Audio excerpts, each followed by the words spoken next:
en fin de workshop pour répondre à d'éventuelles questions. Donc, je vais essayer de garder, on va dire, une dizaine de minutes à la fin pour que vous puissiez poser vos questions. Voilà, donc on va commencer par cette première partie, tour d'horizon sur la situation en Belgique. Et j'ai lancé du coup l'enregistrement, j'avais oublié de le faire. Donc la situation en 2021. Donc la première chose en fait qu'on peut remarquer aujourd'hui, c'est que le Covid en fait a accéléré des tendances qui étaient déjà en marche. Donc on observe une augmentation du nombre de paiements par carte, de paiements par carte sans contact. Donc ça a été multiplié par 2 par exemple entre février 2020 et avril 2020. Donc, ça correspondait en fait à la période de confinement.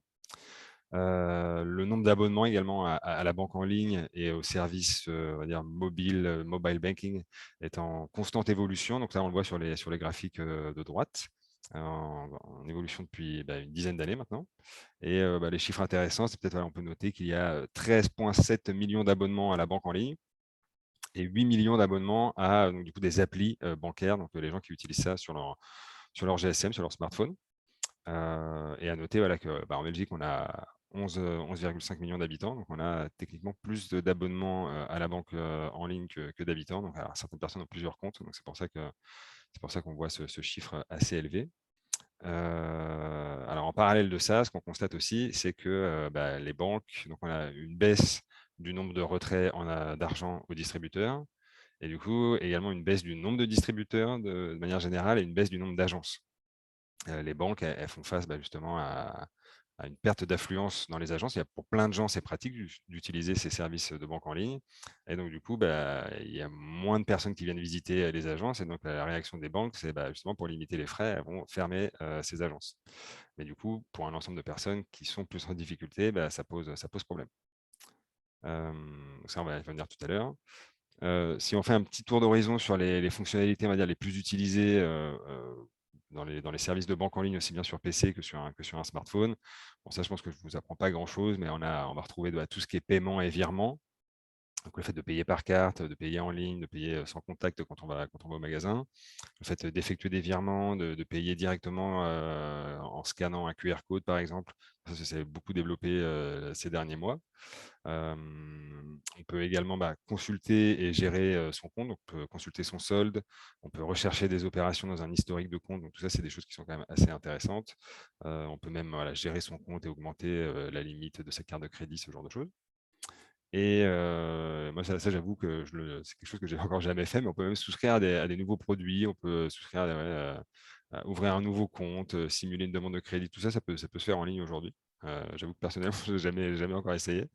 Et on a aussi tout un système de messagerie où on peut rentrer en contact avec sa banque. Donc, on voit que finalement, on peut retrouver un peu tous les services dont on pourrait avoir besoin en tant que client d'une banque. Finalement, il y a quasiment tout qui peut se faire en ligne. Et pour certains, c'est très pratique. Pour d'autres, ça l'est moins.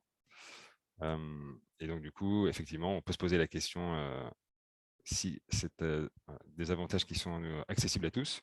Donc, pour beaucoup d'utilisateurs, en fait, n'ont pas encore adopté ces services bancaires, hein. Je pense particulièrement au public senior, en particulier, qui sont quand même très touchés. Et c'est vrai que pour eux, on peut se poser la question de savoir si tous ces avantages de la banque en ligne qu'on vient juste d'évoquer, est-ce qu'ils y ont accès vraiment.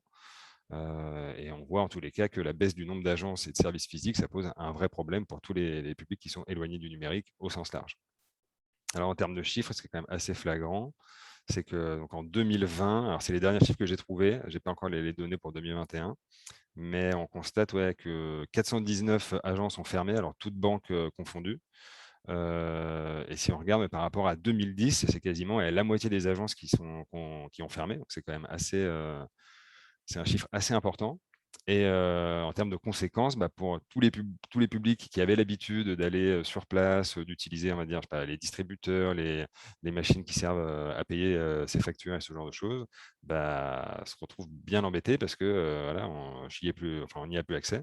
Et ça génère en fait des déplacements. Il y a des personnes qui n'ont même plus de banque finalement dans leur village ou dans leur ville et doivent du coup prendre la voiture et se déplacer et faire voilà, quelques kilomètres pour aller dans le village d'à côté, peut-être pour avoir une agence ouverte qui peut les aider, ou en tout cas qui propose des services dont ils ont besoin.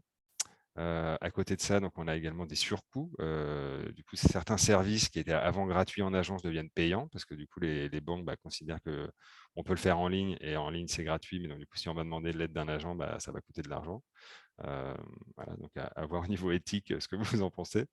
Il y a également un fort sentiment d'abandon de tous ces publics qui se retrouvent un peu livrés à eux-mêmes et qui ne savent pas trop finalement comment se débrouiller finalement face à la situation. La banque, c'est quand même quelque chose d'important pour tous. On est tous amenés à payer des choses quasiment tous les jours. Donc voilà, ce sentiment d'abandon est très fort et du coup, les gens se tournent en premier vers le cercle familial justement pour essayer de trouver de l'aide. Et d'ailleurs, j'avais noté dans mes recherches, j'étais tombé sur un rapport qui a été fait par Financité et il y avait une citation d'une personne dedans que je trouvais intéressante. Donc la personne disait: «Ouais, on supprime des agences, mais on est encore contacté par téléphone pour souscrire à tel et tel service, chercher l'erreur». C'est vrai que je trouvais ça quand même assez flagrant et assez intéressant à noter. Donc voilà pour finalement ce questionnement voilà, de l'accessibilité à tous. Je voulais aussi vous partager finalement ce qui va se passer dans les mois et dans les années à venir. Donc, comme on le disait à l'instant, hein, la digitalisation bat son plein. Donc, c'est sûr qu'on va continuer à évoluer. Enfin, la banque va continuer à évoluer dans cette direction-là avec de plus en plus de services digitalisés. Mais heureusement, donc, il y a quand même certaines voix, aussi bien politiques que d'autres ASBL, qui essaient quand même un petit peu de tempérer, on va dire, les ardeurs des banques à ce niveau-là et d'assurer quand même un service minimum pour les utilisateurs qui sont les plus éloignés du numérique et qui ont des difficultés à adopter ces services. Et donc, du coup, il y a différentes initiatives. Alors, ce que je trouvais intéressant à vous partager là pendant ce webinaire, donc il y a peut-être 4 évolutions, je trouve, qui sont intéressantes à noter. Donc, il va y avoir des nouveaux services digitaux, donc en complément de ce qu'on connaît actuellement. Je vais revenir un peu plus en détail dessus après. Il va y avoir le développement de distributeurs neutres. Donc, comme je le disais tout à l'heure, il y a de plus en plus de distributeurs qui disparaissent dans les agences bancaires. Et je reviens en détail dessus tout à l'heure. Il y a les agences qui vont se délocaliser et on va voir l'émergence de l'euro numérique. Alors, je vais rentrer un petit peu plus dans les détails dans chacun de ces nouveautés. Donc, au niveau des services, à court terme, donc ça va être le paiement mobile avec un smartphone qui va se développer. Donc, ça, c'est déjà le cas, par exemple, en Chine. On pourra payer directement en fait, avec son téléphone sans. Alors, je ne sais pas s'il y a un système de code ou quoi, mais en tous les cas, c'est du sans contact, mais avec son GSM. Pas besoin de sortir la carte de son portefeuille et de passer devant le terminal. C'est un paiement direct via son GSM. Et ça ira de pair avec justement le développement des banques qui deviennent du coup 100% en ligne. Et on a également des banques qui sont 100% mobiles. Donc, on va avoir une émergence de nouveaux types de banques qui proposent du coup aucun service en agence, mais que des services en ligne. Ça, c'est un petit peu l'avenir. Et à côté de cela, donc, les services vont probablement s'appuyer de plus en plus sur les données récoltées pour proposer des services en ligne de plus en plus élaborés. Et ce que j'ai trouvé en faisant mes recherches, c'est que les banques réfléchissent à justement développer des espèces de robots conseillers qui seraient un petit peu le conseiller bancaire de demain, qui serait accessible 7 jours sur 7, 24 heures sur 24. Et on aurait une sorte de chat, un système de chat, comme ça on pourrait poser des questions à un robot et justement pour une simulation de crédit ou ce genre de choses qui sont quand même assez pointues. Et apparemment, ces robots seraient en mesure de donner des réponses adaptées. Donc voilà pour les évolutions en termes de services. Donc, je vous expliquais tout à l'heure les distributeurs neutres. Donc ça rentre un peu plus dans la dimension finalement du physique en fait de l'inclusion bancaire. Donc, comme je disais à l'instant, les recommandations actuelles faites auprès des banques insistent sur le fait de maintenir un service minimum de leurs services pour les publics les plus éloignés du numérique. Et donc, les banques s'organisent, elles, pour réduire les coûts et faire face à des agences du coup de plus en plus vides et des loyers de plus en plus chers. Et donc, pour réduire les coûts d'entretien liés aux distributeurs automatiques de billets, il y a plusieurs banques, dont Belfius, BNP Paribas, Fortis, ING, KBC, qui vont s'allier pour proposer un parc commun de distributeurs de billets neutres. Et donc, ce projet, ça s'appelle Batopin ou Batopin, je ne sais pas exactement comment on le prononce. Et donc, l'idée, c'est d'avoir, alors j'ai peut-être leur site qui est à portée de main. Je vais peut-être vous montrer ça juste rapidement. Je partagerai ça aussi dans le chat, si vous avez, dans le mail que je vous enverrai suite au webinaire. Mais si je me souviens bien, donc, ils ont l'ambition de proposer du coup, donc, un parc de distributeurs. Et voilà. Et l'idée, c'est d'avoir, en fait, pour tous les Belges, un distributeur dans un rayon de moins de 5 km du domicile. Donc c'est ça leur engagement. Et du coup, plusieurs banques allient leurs forces, ou en tous les cas leurs moyens, pour proposer ce réseau de distributeurs neutres. Voilà pour ce petit point sur le projet Bateau Pain. Je vais retourner sur ma présentation qui se trouve ici. Voilà.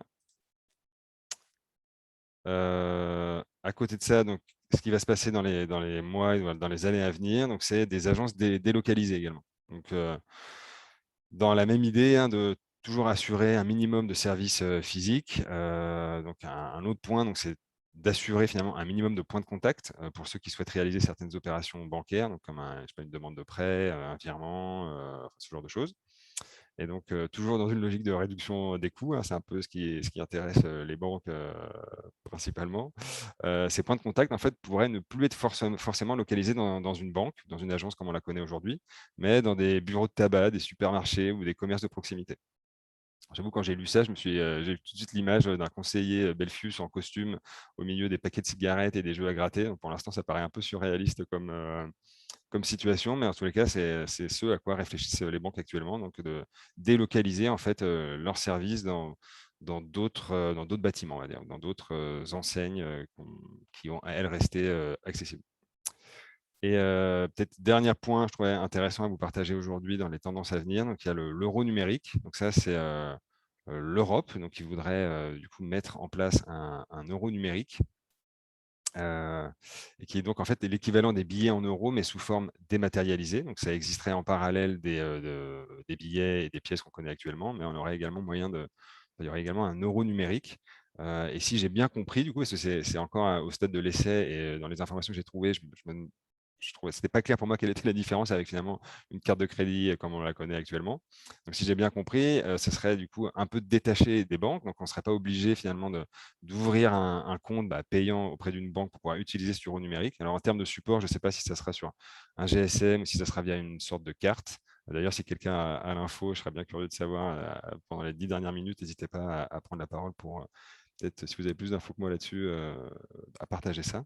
Mais en tous les cas, voilà, ce serait donc un système qui permettrait de payer de manière numérique dans différents endroits, donc au supermarché ou en ligne, j'imagine, sans forcément avoir un compte en banque. Ce ne sera pas lié à un compte en banque.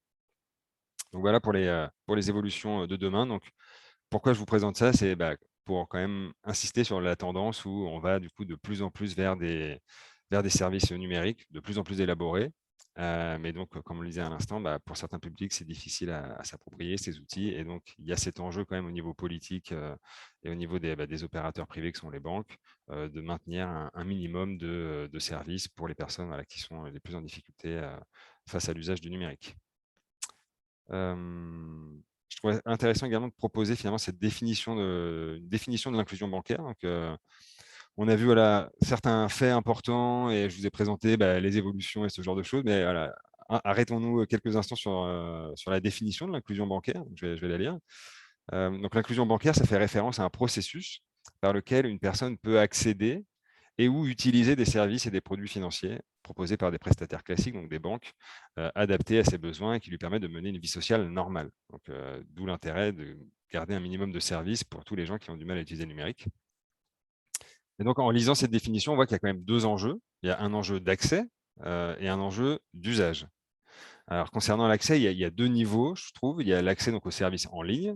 Et ça, je vous ai montré tout à l'heure avec les graphiques que ça n'a pas l'air d'être finalement l'enjeu principal, hein, parce qu'on voit qu'il y a des millions et des millions, 13,7 si je me souviens bien, millions de personnes qui ont accès à des services de banque en ligne. En général, aujourd'hui, quand on ouvre un compte en banque, on a d'office accès à des services de banque en ligne.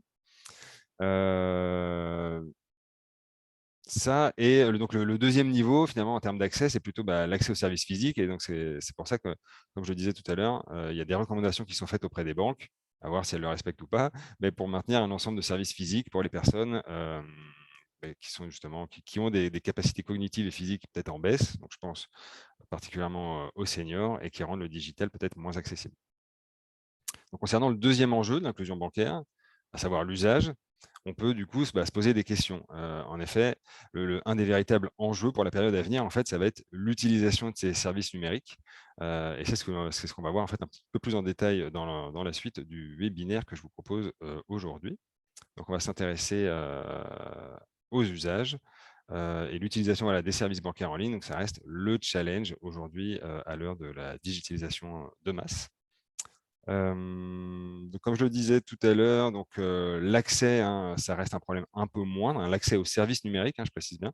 Donc aujourd'hui, on a en Belgique donc 88% des ménages, 98% pardon, des ménages qui disposent d'un compte en banque et plus de 15 millions de cartes de débit banque contact sont en circulation. Je fais référence à un des premiers slides que je vous ai montré. Donc, on recense à l'heure actuelle 13,7 millions d'abonnements à la banque en ligne et 8 millions d'abonnements au mobile banking. Donc, on a beaucoup de gens qui ont accès à ces services de banque en ligne. Et donc, l'enjeu de l'inclusion bancaire aujourd'hui, c'est moins finalement l'accès à ces services en ligne, mais l'usage. Et effectivement, je pense que certains d'entre vous qui participent aujourd'hui ont déjà suivi nos workshops. Et donc, on sait aujourd'hui qu'on a à peu près 40% de la population qui est en précarité numérique, alors à différents niveaux. Mais donc, c'est quand même 40% de la population qui ont plus ou moins de difficultés à utiliser du coup, le digital. Et donc, par conséquent, même s'ils y ont accès à des services de banque en ligne, on peut se poser la question de savoir s'ils arrivent vraiment à s'en servir. Et donc, du coup, il y a un véritable besoin d'accompagnement auprès de ces publics, notamment les 40% en précarité numérique, pour les aider à adopter ces services bancaires en ligne. Donc ça, c'est un petit peu le constat qu'on fait aujourd'hui. J'ai l'impression que mon slide ne bouge pas. Alors, attendez, j'essaye d'avancer, mais ça ne marche pas. Ah, ça, oui. Ah, voilà. Du coup, je reprends le fil de mon explication. Concernant les usages liés au numérique, donc on peut identifier en fait deux niveaux de difficulté. Donc, on a des freins, des difficultés d'ordre psychologique qui vont freiner l'usage des services bancaires numériques. Comme tout le monde peut y penser, donc là, on a une certaine méfiance envers ces outils digitaux. On peut avoir peur de se faire arnaquer, perdre de l'argent, hein, sachant que un ensemble de personnes ont déjà peut-être peur du digital, mais là, en plus, on rajoute, quand on parle de bancaire, une dimension, ouais, on manipule son argent en ligne, donc on peut avoir peur en plus de perdre de l'argent. Et de manière générale, lié au digital, un des freins psychologiques qui revient souvent, c'est la peur de se tromper ou de mal faire ou de casser la machine même. Donc ça, c'est ce qu'on va rencontrer assez souvent. Alors ces peurs, après, elles sont quand même justifiées. Enfin, faut pas non plus nier le fait qu'il y a de temps en temps un certain danger, hein, il est bien réel. Et d'ailleurs, on peut voir que, alors là, les chiffres datent de 2018, mais on a une hausse de 13% de fraude de manière générale. Et on constate, si on prend la liste de toutes les fraudes qui ont pu être commises, en général, les montants sont de moins en moins importants. Donc, on voit une baisse de 30%. Donc, il y a des gens qui font peut-être plus de fraude, mais sur des montants moins élevés. Peut-être que ça reste plus discret, je ne sais pas. Mais donc, en tous les cas, voilà, il ne faut pas nier ce danger. Donc, alors là, je ne vais peut-être pas parcourir tout ce slide parce qu'il y a beaucoup d'infos dessus. Mais peut-être voilà, les dangers principaux, donc on va dire le phishing. Quand on se promène sur Facebook et qu'on va utiliser peut-être des jeux, par exemple, on peut installer un logiciel malveillant qui va du coup après peut-être capter, je sais pas, un code PIN qu'on va taper ou ce genre de choses. Et il existe aussi des fausses applications. Donc, il y a des personnes qui vont créer finalement un faux site bancaire et envoyer des liens pour demander ensuite de rentrer son mot de passe, enfin ce genre de choses. Et donc du coup, le danger existe et il faut y faire attention. Alors pareil, j'ai l'impression que mon slide ne passe pas à la suite. Ok. Est-ce que c'est toujours visible chez vous? Parce que j'ai un message de Zoom. C'est tout bon, Thomas? Oui, c'est OK. Yes. Donc, à côté de des freins psychologiques, le deuxième niveau de difficulté qu'on va rencontrer concernant l'usage des services bancaires, ça va être de l'ordre des compétences. Et sur ce point, en fait, on va retrouver peut-être deux niveaux de difficulté au niveau des compétences. Donc, on a les compétences de base, hein. Il va de soi que avant de pouvoir utiliser une application bancaire, il va falloir savoir se servir d'une souris ou de naviguer sur Internet ou d'utiliser le matériel smartphone en tant que tel. Et ensuite, on peut parler de compétences peut-être spécifiques liées à l'utilisation des services bancaires. Donc voilà, deux niveaux dedans, donc les compétences de base et ce qui va me permettre d'utiliser une appli bancaire. Alors pour nuancer toujours un petit peu le sujet, hein, je trouve ça quand même essentiel. On peut aussi ajouter peut-être un troisième niveau en termes de compétences et, comme on l'a déjà dit, hein, se demander si le digital est bien une opportunité pour tous les publics, notamment chez les seniors, les personnes ayant un handicap. Si on prend l'exemple des personnes âgées, bah voilà, on sait que de vieillir, de base, ça amène une diminution des capacités cognitives et physiques. Et d'un côté, voilà, on demande à ces publics enfin, on les invite entre guillemets à passer à la banque digitale, donc c'est pas toujours évident parce qu'il y a des difficultés de manipulation de l'outil, de lecture et même parfois de compréhension, qui peuvent mener donc à une perte d'autonomie. Donc il y a quand même une vigilance auprès de ces publics-là en particulier, donc à prendre en compte, bien évidemment.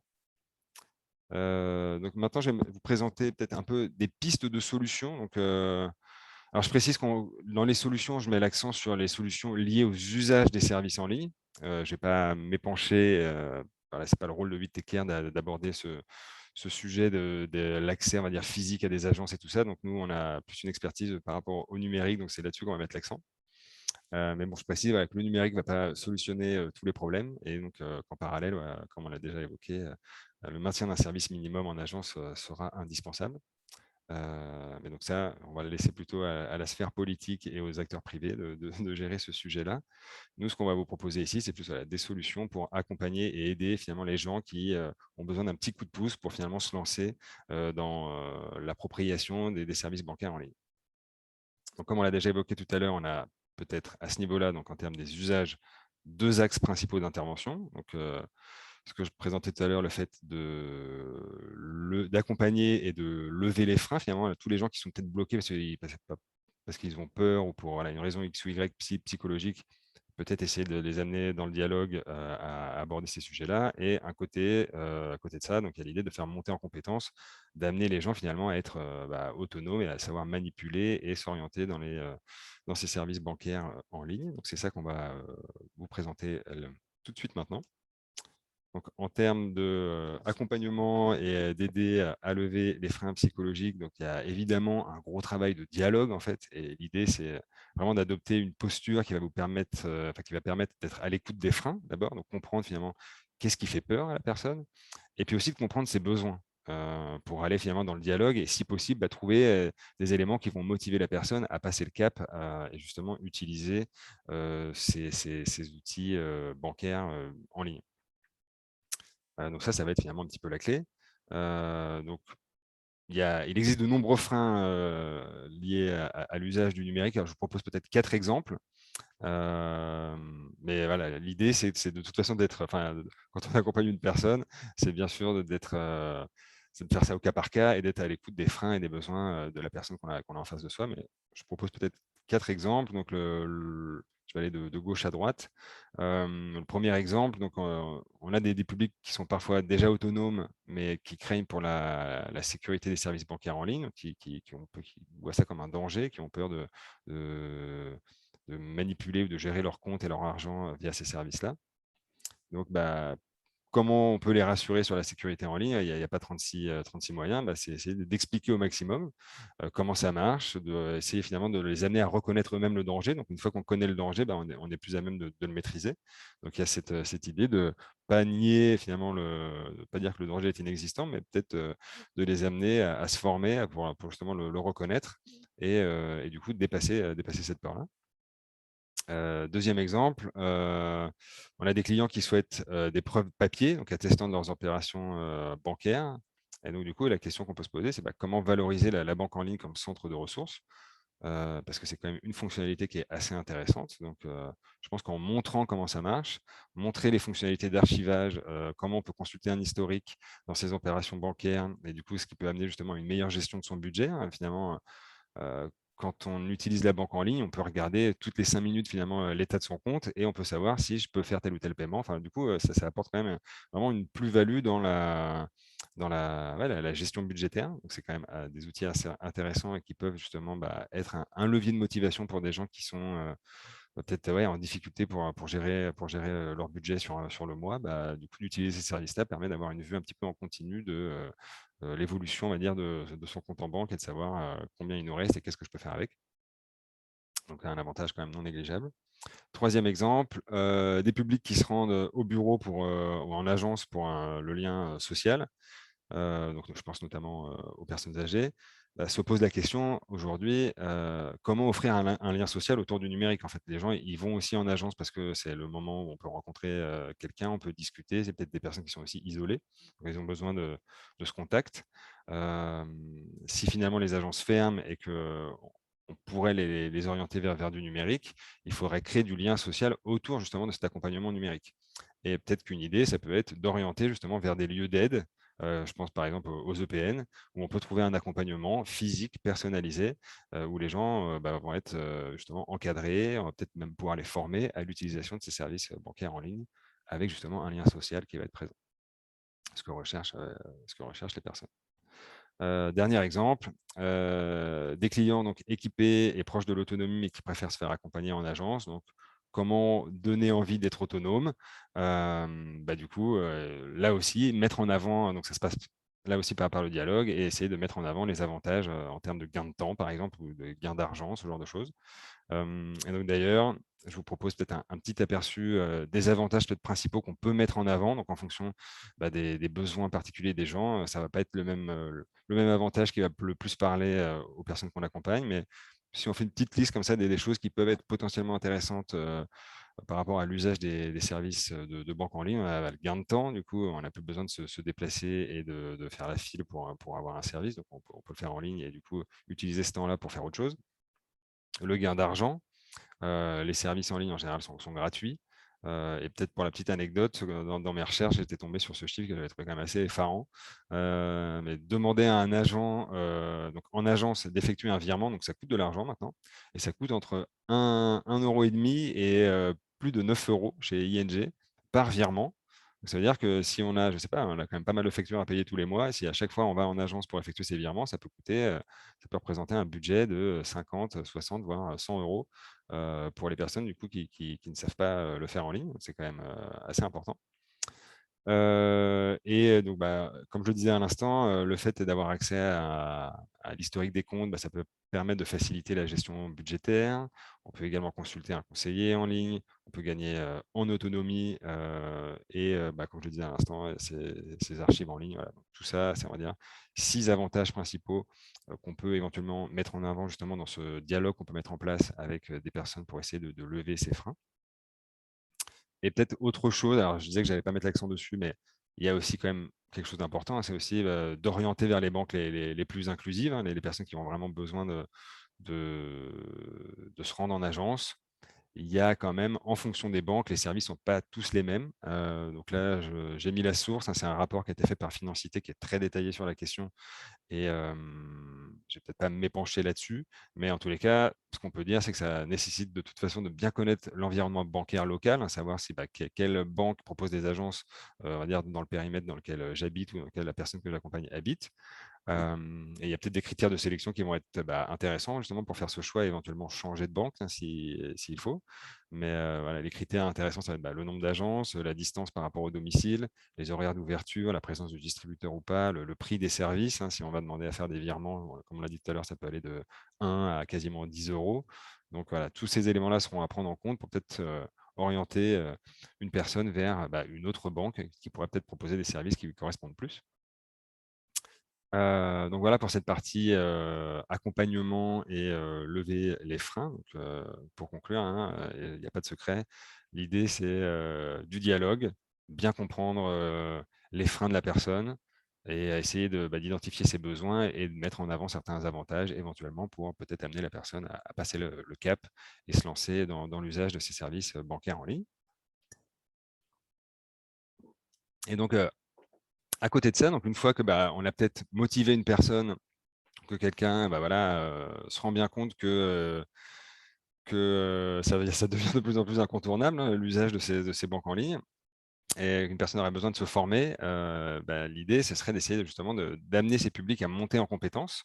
Et je reprécise ce que j'expliquais tout à l'heure. Pour certains, on va partir même parfois de très, très bas, hein. On va partir des compétences numériques de base, donc manipuler la souris, le clavier, avant d'aller vers me connecter à mon compte de banque en ligne et effectuer des opérations bancaires en ligne. Donc là, on va s'intéresser donc à ce deuxième volet, hein, comment finalement on peut faire monter en compétences et proposer de la formation aux gens. Et donc pour ça, une des choses que je pourrais mettre en avant aujourd'hui, c'est la plateforme 1, 2, 3 Digits, donc qui est développée par 8TechCare, via laquelle en fait vous allez retrouver un ensemble de modules de formation, aussi bien sur les compétences numériques de base que des modules spécifiques liés au bancaire, que je vais vous montrer du coup tout de suite. Alors, par contre, il faut que je fasse quelque chose au niveau du partage d'écran. Hop, je retourne sur ma page web. Donc, normalement, vous devez voir la plateforme en notre digit s'afficher chez vous. C'est bon, Thomas? C'est correct, merci Vincent. Yes, top. Et donc, du coup, alors peut-être un rapide tour d'horizon de cette plateforme, et je vais vous montrer essentiellement les ressources pédagogiques qu'on va retrouver dessus, donc qui vont pouvoir vous permettre d'accompagner ou en tout cas même orienter pour un apprentissage en autonomie, donc pour les publics qui ont déjà un bagage de compétences qui leur permet d'apprendre seuls. Mais donc juste un petit tour d'horizon. Donc vous allez retrouver ces ressources pédagogiques dans la section accompagner les publics. Et ensuite, alors moi je vais cliquer là sur toutes les thématiques.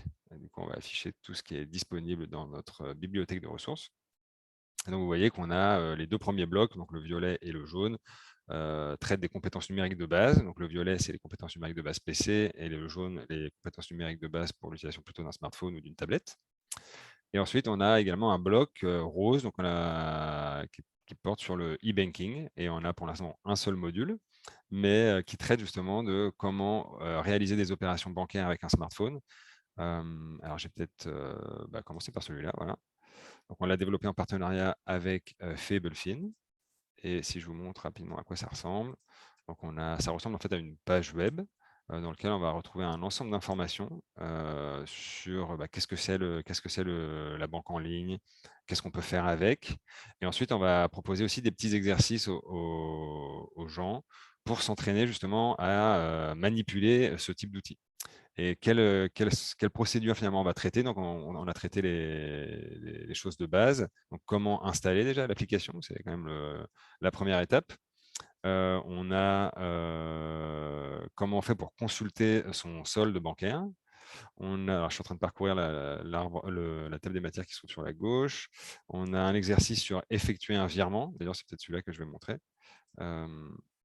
Et donc, on a recréé un environnement finalement factice. Donc on ne manipule pas du vrai argent, donc on peut se tromper, hein, c'est pas grave, on ne va pas perdre 10 ou 20 euros si on fait un virement, si on fait une erreur pendant le virement qu'on veut faire. Donc l'idée, c'est vraiment de créer un environnement finalement rassurant dans lequel on peut découvrir les fonctionnalités de la banque en ligne et s'entraîner à les manipuler. Alors vous voyez bien dans l'écran que je partage que l'interface que je suis en train de présenter sur le smartphone, ce n'est pas une banque connue, donc le parti pris était de créer quelque chose de neutre pour ne pas devoir développer finalement X modules en fonction de chacune des banques. Là, l'idée, c'est vraiment de découvrir les fonctionnalités, comment ça marche, et après, bien sûr, il y aura un petit travail d'adaptation par rapport à l'application bancaire qu'on a sur son propre téléphone. Mais l'idée, là, c'est vraiment d'avoir un environnement dans lequel je peux m'entraîner sans perdre de l'argent, et voilà, je peux me tromper, c'est pas grave. Et l'idée ici, c'est voilà, on a un mini scénario, donc on va suivre une personne. J'ai oublié comment elle s'appelle dans ce module-là, mais on va accompagner donc la dame qu'on voit ici à gauche de l'écran, qui souhaite faire un virement, et on va du coup l'aider à faire ça via son téléphone. Et donc ici, alors je vais peut-être aller rapidement, donc je vais utiliser mon compte courant. Je le choisis ici. Alors, je suis en train de manipuler en live le module.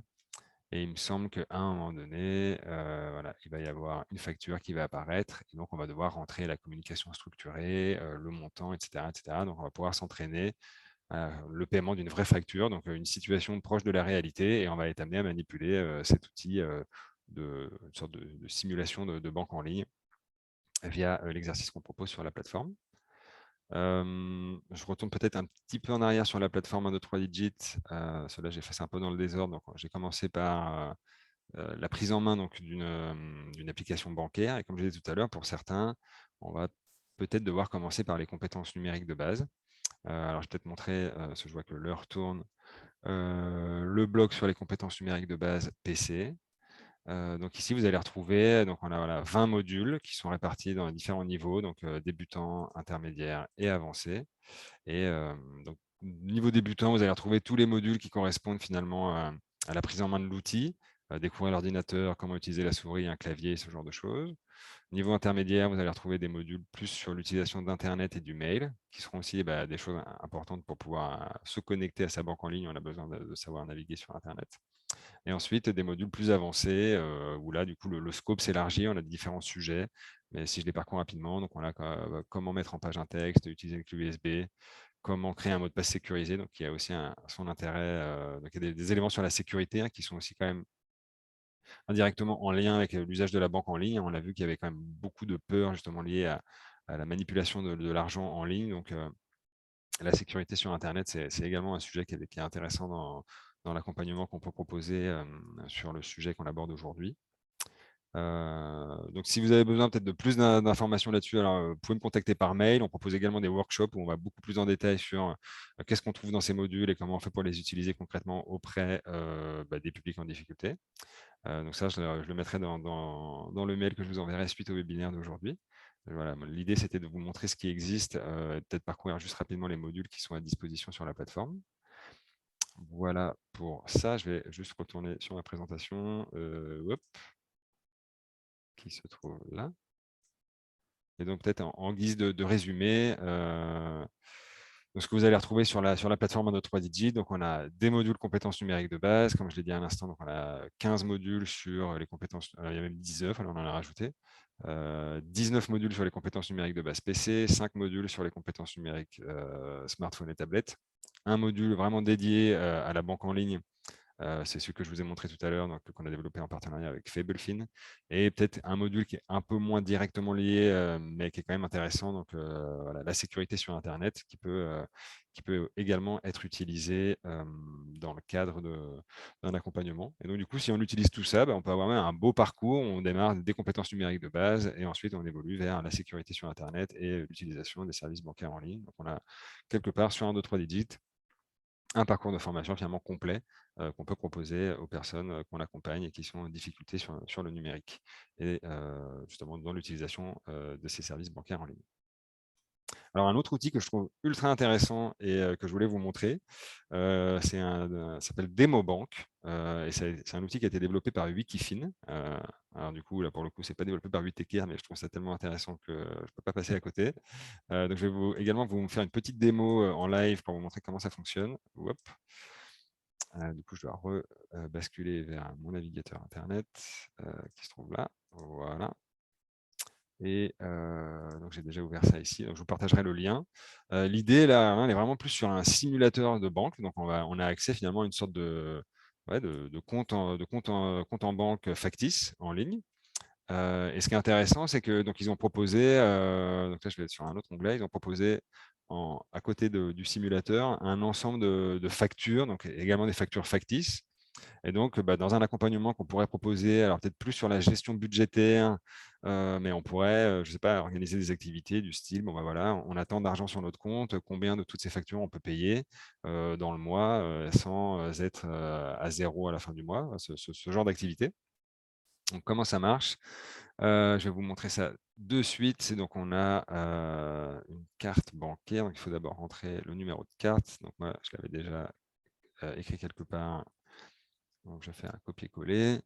Mais donc, tout ça, c'est accès bien sûr gratuitement, comme les ressources 1, 2, 3 digits. Et donc là, voilà, on a accès à un compte et on peut voir qu'on a un compte courant sur lequel il y a 2100 €. Un compte épargne avec 2000 €. Donc, je peux l'ouvrir, consulter l'historique des opérations qui ont soi-disant été réalisées. Bon, c'est quelque chose de factice. Mais je peux également créer un virement, par exemple. Donc, reprenons l'exemple des factures que je venais juste de vous montrer. Voilà, je pourrais me dire, tiens, je vais payer les 184,30 € que je dois à, alors comment ça s'appelle, mes petites graines. Donc, il s'agirait d'un montant ici de 184,30 €. Donc, je vais mettre 184 €. Hop. Voilà. Je peux choisir du coup un bénéficiaire. Je peux en rajouter un également. Donc là, je vois que je peux je n'ai pas rajouté de bénéficiaires, donc je ne peux pas faire ça tout de suite. Communication libre, enfin voilà. Du coup, on retrouve tous les champs intéressants pour l'utilisation finalement d'un outil de banque en ligne. Et donc là, si je... Alors, j'ai oublié, donneur d'ordre, c'était moi. Hop, compte à vue. Et normalement, si je regarde ensuite l'aperçu des comptes, voilà, je vois qu'ici, j'ai fait donc un virement de 184 €. Et donc, je le retrouve, voilà, le simulateur prend en compte toutes les opérations que je fais. Donc, ça peut être intéressant à utiliser dans le cadre d'un accompagnement. Et donc, je reprécise, donc c'est un outil qui a été développé par Wikifin. Je retourne sur ma présentation. Hop. Se trouve ici, voilà. Et donc, les fonctionnalités principales, c'est donc la consultation de compte, la création de virements, la création d'ordres permanents. Donc ça, c'est tout ce que vous allez retrouver dans cet outil développé par Wikifin, qui est donc bien intéressant. Donc, voilà, j'ai aussi un petit slide peut-être qui explique un peu plus. Vu que je vais vous partager la présentation, ça peut être intéressant pour vous. Mais en gros, c'est ce que je viens juste d'expliquer et de vous présenter. Donc, on est vraiment sur l'idée d'avoir un simulateur qui va permettre de s'entraîner. Et donc, on peut l'utiliser même plusieurs fois. Enfin, ça a du coup une durée de vie assez longue et on peut vraiment s'entraîner sur le long terme à manipuler ce type d'outils sans le risque de faire une fausse manip et de perdre de l'argent. Donc, c'est quand même assez intéressant comme premier pas. Voilà, je vois que le timing est relativement pas mal, vu qu'on arrive à la fin de ce webinaire. Et il nous reste 12 minutes. Donc, j'espère que je n'ai pas parlé trop vite. Et si vous avez des questions, on est encore disponible pendant une dizaine de minutes, moi et Thomas, pour y répondre. Super, merci beaucoup Vincent. Il y a une première question dans le chat Ouais. De Chiara qui demande s'il faut se créer un compte ou se connecter pour utiliser DemoBank. Non, il n'y a pas de compte à créer. Il y a juste une petite manip à faire, je vais peut-être vous le remontrer. Mais c'est en accès libre, il n'y a pas besoin de compte. Il y a juste ce premier écran où on doit rentrer, alors je ne sais pas, je n'ai pas compris pourquoi, mais on doit rentrer le numéro d'une carte. Alors attendez que je retourne un petit peu en arrière. Hop, je suis allé trop loin. Donc démo banque, d'ailleurs je peux même partager déjà avant de le mettre dans le... C'est fait, le lien est dans ok, le lien le déjà, chat. Ouais. fantastique. Donc du coup, démo banque. Le seul truc, une fois qu'on arrive sur la page, on doit juste, il y a une identification, donc on doit rentrer le numéro de la carte. Donc si je le fais en live, on a 1, 2, 3, 4, 0. Donc le numéro de la carte est indiqué sur l'image de la carte démo banque, là, ce que vous voyez à gauche, la carte bancaire verte. Donc je recopie juste le numéro qui est indiqué sur la carte. Donc 40 0012 34 56 78 90 et 3. Alors, ensuite, on me demande de mettre la signature électronique. Ah, du coup, j'ai oublié quelque chose apparemment. C'est pour ça que je l'avais copié-collé. Du coup, c'était plus simple. C'est toujours quand on fait ça en live qu'on fait des erreurs. 1, 2, 3, 4. 1, 2. Après, j'ai 3, 4, 5, 6, 7, 8, 9, 0 et 1, 3. Et la signature électronique. Donc là, je regarde le petit bloc qu'on voit ici juste en bas. La signature électronique à encoder pour accéder à la démo banque, c'est 1, 2, 3, 4. 1, 2, 3, 4. Et je clique ensuite sur confirmer. Donc, je n'ai pas créé de compte, je n'ai rien du tout. Et ensuite, j'ai ce simulateur qui est à disposition et je peux utiliser toutes les fonctionnalités de l'outil. Et alors, peut-être ce que j'ai oublié de montrer, parce que je suis allé un peu vite. Si je retourne en arrière, pour accéder au set de factures factices, c'est présent juste au-dessus là, donc dans le petit bloc que vous voyez ici. C'est pas très visible, mais on a donc ce petit paragraphe-là. Afin de tester les fonctions proposées dans la démo banque, nous mettons à disposition une série de documents comme des factures. Et donc, il y a le lien ici. Quand on clique dessus, on a accès à ce PDF avec des factures factices qui peuvent être utilisées dans la situation qu'on voudrait mettre en place. Super. Merci beaucoup, Vincent. Une autre question, c'est de savoir quels sont d'éventuels retours d'utilisateurs, donc de personnes en précarité numérique, même financières, qui utilisent cet environnement factice et qui basculent vers une vraie application bancaire. Et donc, si d'un point de vue usage, il y a, il y a des retours par rapport à ça.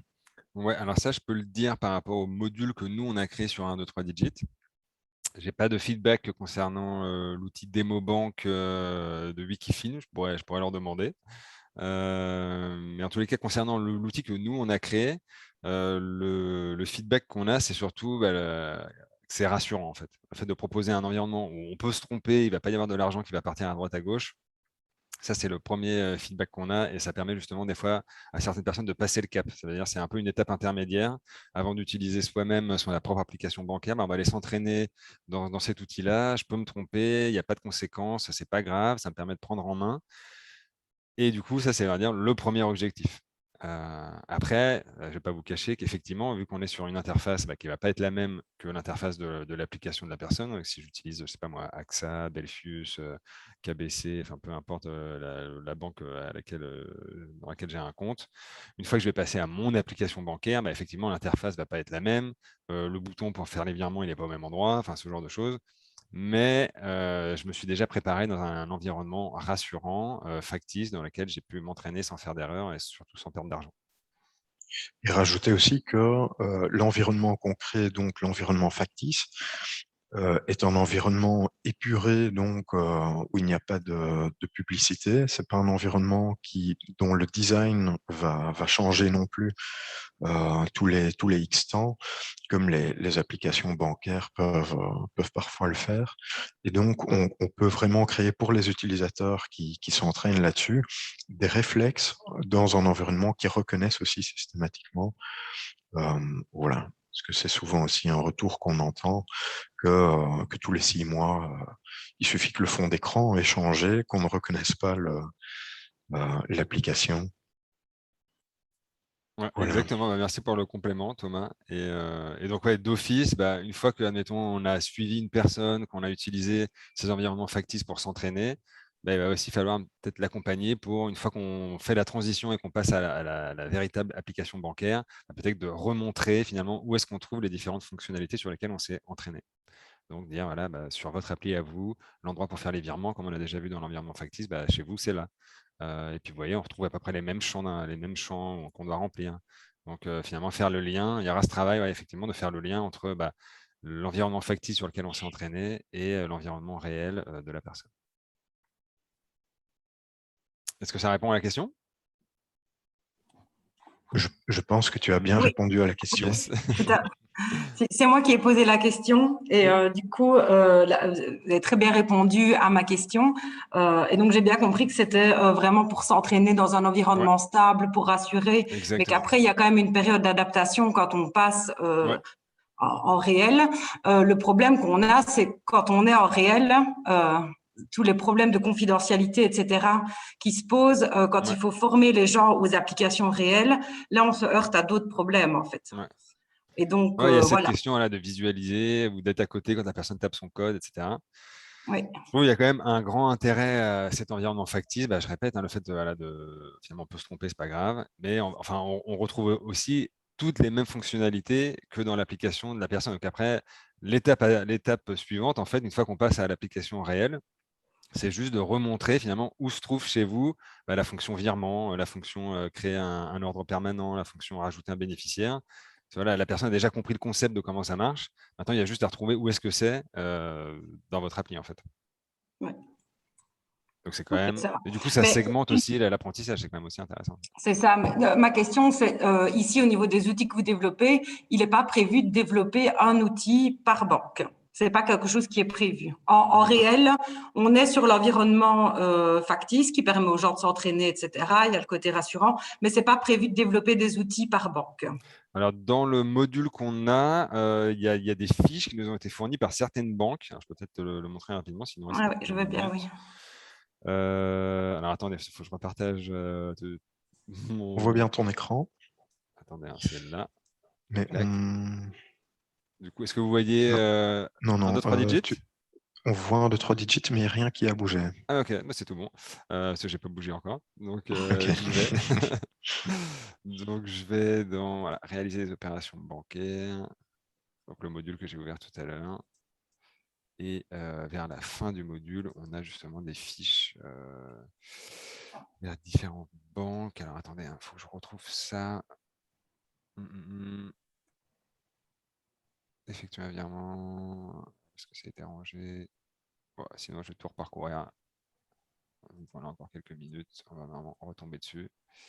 Donc voilà, comme ça me permet de vous réexpliquer rapidement. Donc on a voilà, tout un topo sur qu'est-ce que c'est une carte de crédit, quelle information on retrouve dessus. Donc il y a quand même un enrobage, on va dire peut-être un peu théorique ou de contexte sur justement qu'est-ce que c'est la banque, qu'est-ce que c'est les cartes de crédit avant de passer justement à la partie mobile. Donc ça, c'est quand même également intéressant dans l'accompagnement qu'on peut proposer aux personnes en difficulté. Et je continue de faire défiler. Donc, on va retrouver différents types de médias, des vidéos, du texte, voilà, il y a des petits quiz.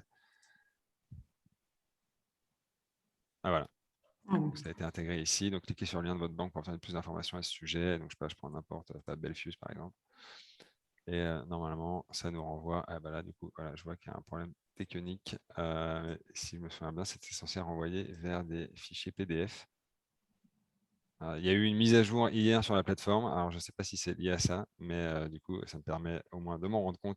Je vais aller regarder pour régler ça. Mais donc, dans le module, il y a donc des fiches des fiches PDF qui nous ont été fournies par différentes banques sur l'utilisation de leurs services. Mais après, comme le disait Thomas tout à l'heure, en fait, ces outils-là, le désavantage qu'ils ont, c'est que ils ont une durée de vie assez courte parce que Oui. les banques elles mettent à jour quand même assez régulièrement leurs services, les interfaces et ce genre de choses.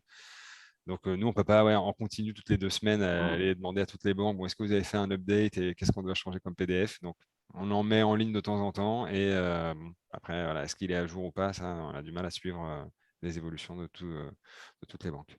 D'accord. Mais du coup, je veux bien le lien en direct vers cette page-là quand ça fonctionnera, parce que j'ai vu que le trajet pour aller jusque-là, c'était pas évident. Donc, du coup, si vous savez mettre le lien en direct dans le chat, comme ça, on sait le retrouver facilement. Je peux vous donner le lien direct vers le module. Et après, il suffit de scroller vers le bas jusqu'à arriver à cet écran-là. Je ne pourrais pas vous donner un lien qui sera uniquement. C'est pas comme un PowerPoint où il y a différents slides. Enfin, le seul lien que je peux vous donner, c'est le lien vers toute cette page, tout le contenu qui est ici. Et donc, c'est dans la section Découvrez le mobile banking. D'accord. Je pourrais peut-être préciser dans quelle partie de la page ça se trouve. C'est gentil, merci. Je vous en prie. Est-ce qu'il y avait d'autres questions? Alors, je n'en vois pas dans le chat, mais que ça n'empêche personne de poser la question par écrit ou peut-être verbalement. Je pense que tout le monde a faim. Je vois qu'il est 11h59. S'il n'y a pas d'autres questions, peut-être conclure sur ce webinaire. Alors, je vais peut-être juste retourner ici. Et oui, du coup, en fait, c'était mon dernier slide. Voilà. Donc, je précise, donc je vais vous renvoyer un mail avec les liens vers les différents outils que je vous ai présentés aujourd'hui, donc aussi bien la plateforme Notre3Digit que cet outil Wikifin. Je vais faire en sorte de réparer ce petit défaut sur les PDF des différentes banques et je vous partagerai également le support de formation, enfin le support que j'ai utilisé aujourd'hui. Et puis, si vous avez des questions, n'hésitez pas en tout cas à prendre contact avec moi ou avec Thomas. On se fera un plaisir d'y répondre le plus rapidement possible. Voilà pour moi. S'il n'y a pas d'autres questions, je vous souhaite encore un bon appétit, un bon après-midi.